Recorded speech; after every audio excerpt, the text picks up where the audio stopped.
नमस्कार शेतकरी मित्रांनो. सध्या आपल्या क्षेत्रातलं सोयाबीन पीक फुलोऱ्यातून शेंगा धरण्याच्या टप्प्यात आलंय. या काळात जर योग्य काळजी घेतली नाही तर फुलगळ, रोग, कीड यामुळे उत्पादन घटू शकतं.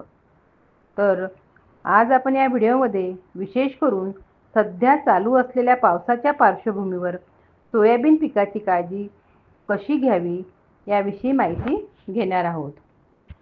तर काय आहे, पाऊस इतक्यात सध्या चांगलाच सुरू आहे.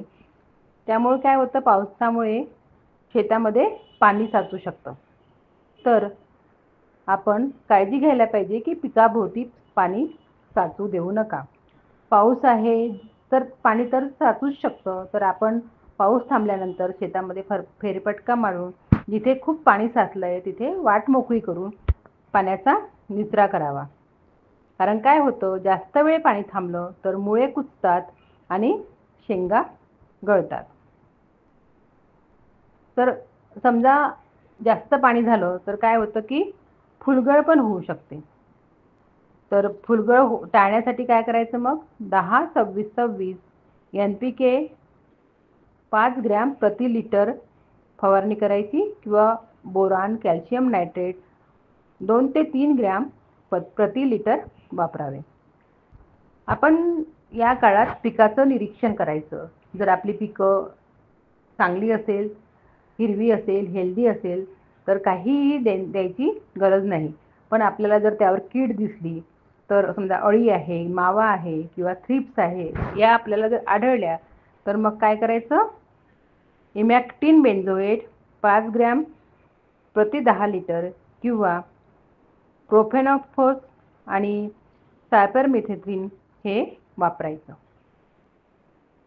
समजा हे आणि पिकावर जर जास्तच रोग गेला तर काय करायचं, समजा तुम्हाला अळी वगैरे दिसली तर कीड नियंत्रणासाठी आपण ही औषधी वापरायची. पण त्यानंतरही जर रोग पडला तर अल्टरनेरिया बाईट किंवा रस्ट यासारखे रोग पावसामुळे वाढतात. जर पडले, ते जर रोग जर आपल्याला दिसले तर त्यासाठी मग हेक्झाकोनाझोल किंवा टुबिकोकोनाझोल 1 मिलीलिटर प्रति लिटर याची फवारणी करायची. आणि सतत जर पाऊस असला तर आपण बघतो की झाडाची पानं पिवळी होतात. सोयाबीनच पिकाचे नाही तर कुठल्याही पिकाचे पानं पिवळे होतात.